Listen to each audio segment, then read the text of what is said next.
a new one.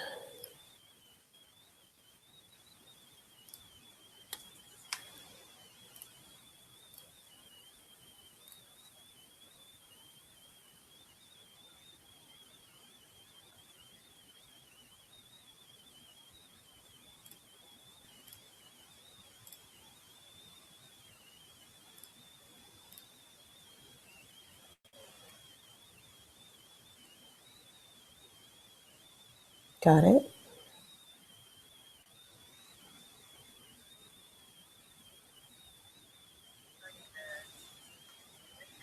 It's a new link.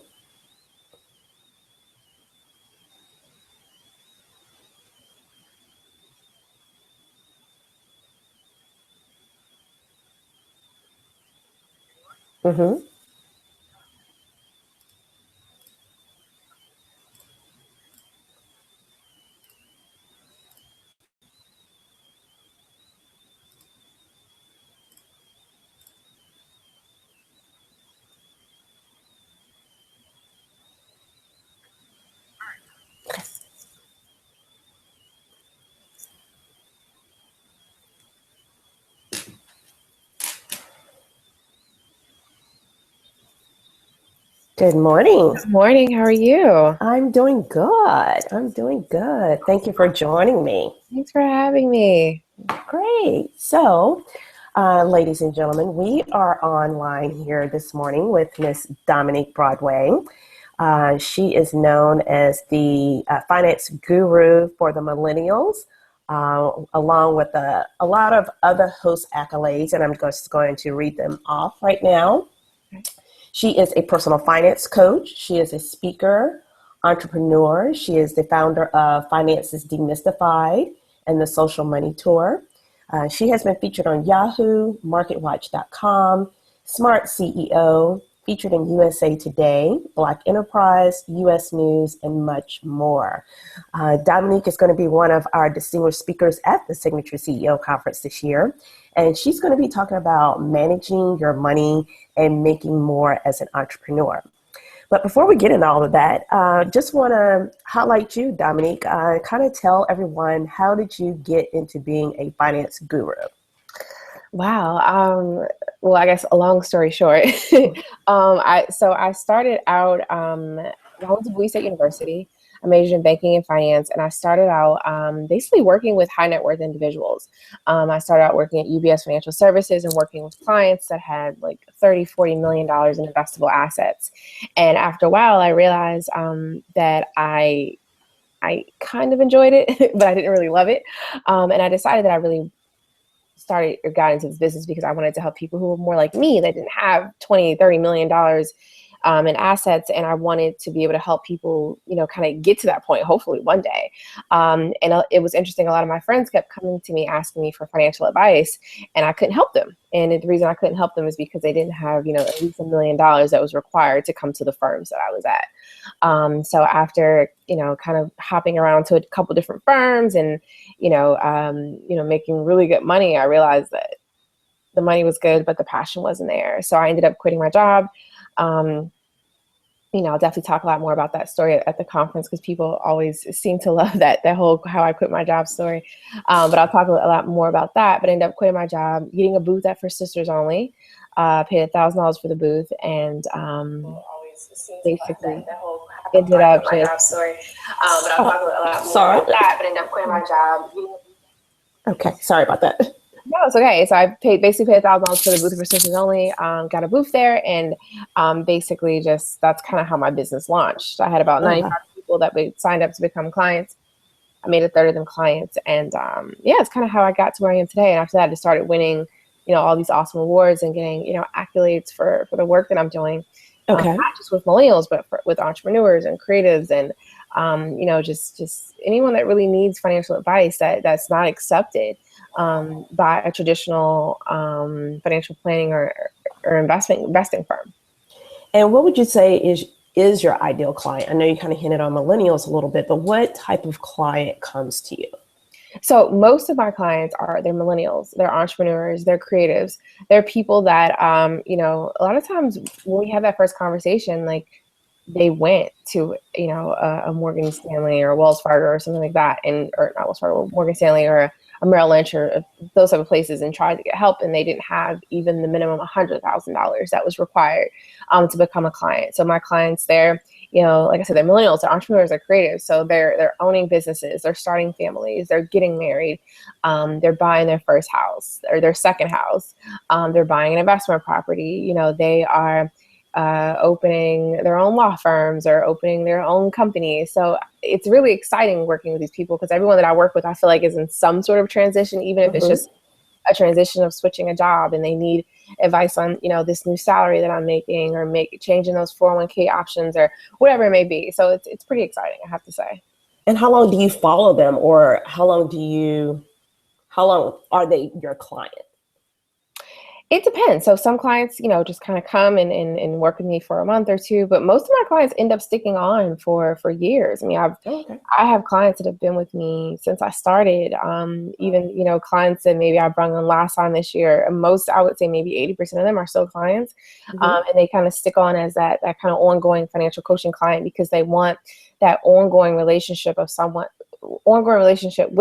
to have to make those financial decisions. Because like I said earlier, there's always a financial decision that has to be made throughout life, if it's switching jobs, having a baby, getting married, whatever it may be. So there's always a new financial decision that needs to be made. So most of them stick on for a while, and I like it. They end up becoming, almost like friends. So it's cool.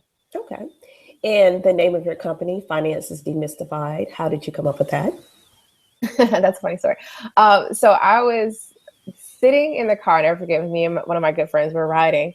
And I was like, I'm going to start this company. It's going to call, it's so corny. And I'm like, it's going to be called Finances Demystified. Like that was, so that was kind of how it came up. And so what I did, I actually Googled demystified, because I knew what it meant, but I wanted to just, I don't know, I just Googled it, because I guess we just Google everything.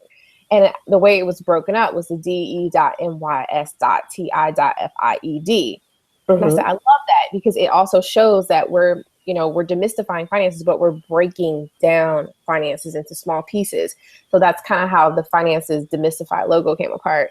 How I always, typically when I represent it, the demystified is broken up. So that's kind of how I came up with that name. And like I said, my goal was really to demystify finances for people. And so that was pretty much how it came up. Okay. And your topic at the conference, managing your money and making more as an entrepreneur. Yes. What are people going to gain from that topic?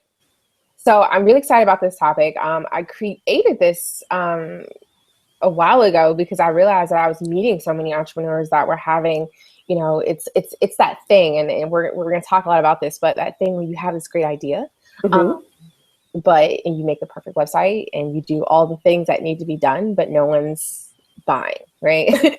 So, and I think we've all done it. It's like, I'm here, open for business. See me. Yeah, and I'm like, no, they're not coming, because you didn't do all these other things, right?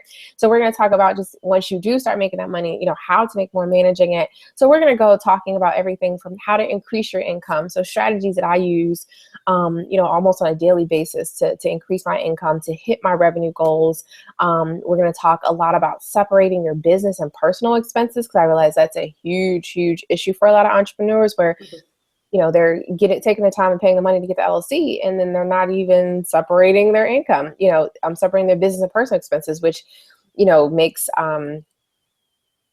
you, just as vulnerable in the situation of a lawsuit or something happening, because you are commingling funds. We're going to talk about that. We're also talking about creating your own retirement plan. I know that's another big piece for entrepreneurs who are, if they're quitting their job, they're like, now what? I don't have the 401k option anymore. What do I do now? Best ways to kind of budget on inconsistent income, because usually for most entrepreneurs, they're starting out, or even sometimes further along, their income can be inconsistent. So how do you still maintain that budget and staying financially healthy? We're going to talk a lot about business credit. What does that look like? How to build it? Because that's something I realize a lot of people also just don't even know. Like, how do you have a business? What is my business credit score? What do I Right, find right, it? right. How do I build it? Like, how can I finally start getting a credit card without having to use my own name plus the business credit? We'll talk about that. And then debt too. I think that's another important piece is, if you have any debt, paying down debt. And then the last thing I'll probably cover is ways to kind of get funding. There's been a lot of really cool, just non-traditional ways that I've gone about to get funding for my business that has, served as an additional kind of just, capital line for me. So just kind of getting that quick access to capital. I'll talk about that as well. So it should be great. It's gonna be a lot of Okay. unpack a lot. And the topic, it will cover anyone that's just starting out in business or someone that's been in business for 10 years. The knowledge that you're going to share, everyone will be able to gain from it. Yes, I agree. Yes. I mean, I've had, just even other people that I've kind of done this workshop, of course, for. It's beneficial. Like I said, if you're just starting out, it's that class that if you're just starting out, it's perfect. But if you're in the middle of business, for a lot of times, it's that refresher, or it's those things that we never learned, and we've just been so busy running our businesses that we forget about. So I think this information is critical for people, no matter where you are in your stage of your business life. Okay. And as entrepreneurs, what do you think is the biggest mistake that entrepreneurs make? I think one of the biggest mistakes that entrepreneurs make is, I think two, actually. One, I think entrepreneurs don't dream big enough.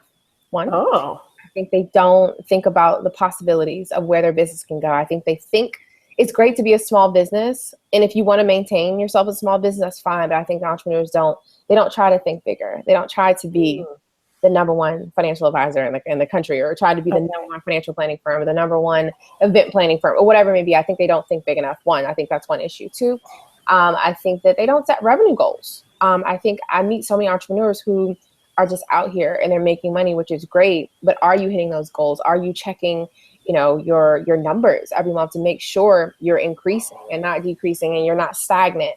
So I think that those are two really, really big goals that I see entrepreneurs, or two big things I see entrepreneurs don't do. And I think it hinders their business growth. And I think, you and I both, we want to see people's businesses thriving and growing. And, we're in this not just, to help people or have a passionate, live our passion, but we also want to make money too. Yeah. So, I think that's kind of where I see a lot of entrepreneurs go wrong.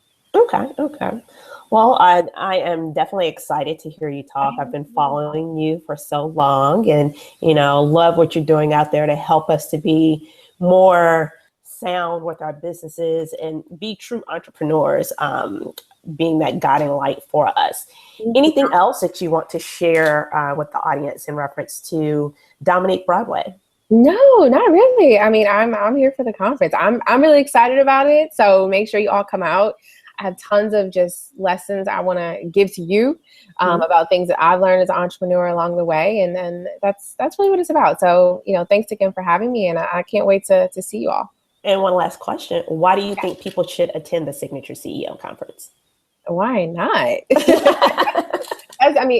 You're obviously, I think the cool thing when someone who's an event planner who's putting on their own event, it's always going to be phenomenal, because I have event planner friends, and I'm just like, you just need to come with me everywhere, because this. As soon as you walk in, I'm sure it's just going to be an amazing experience. And when you go to an event where you're getting a great experience, you feel welcome, and you're able to walk away not just with knowledge, but actionable, easily implementable knowledge that you can implement immediately. Actually going to grow your business. I think any opportunity where you can go somewhere and go home that Monday or the next day and actually increase your income, you should be there. I don't see any reasons why not. So that's why. Awesome. Let me see if we have any questions out there on our little chat board. Awesome.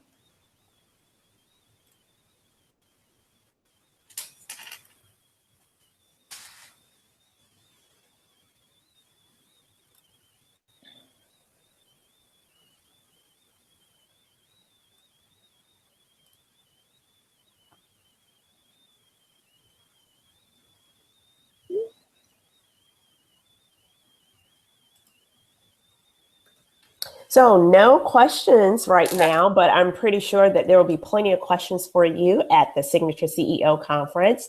Yes, I'm yes. definitely looking forward to having you. And if you want to learn more about Dominique and her topic that she's going to be speaking on at the Signature CEO Conference, managing your money and making more as an entrepreneur, then you need to sign up for the Signature CEO Conference. It's going to be October 31st and November 1st at the Samuel Riggs Alumni Center on the campus of the University of Maryland. And you can register just by going to the website, www.thesignatureceo.com, where you can have all of the details, all of the information about all of our wonderful speakers. We even have our schedule up. And then again, you can share this information with all of your friends. We're opening this up to all event professionals in the wedding and event planning industry. Well, Dominique, thank you for your time this morning. You're welcome. And I look forward to seeing you in October at the Signature CEO Conference. Awesome. Thank you so much. See you then. Thank you. Bye-bye.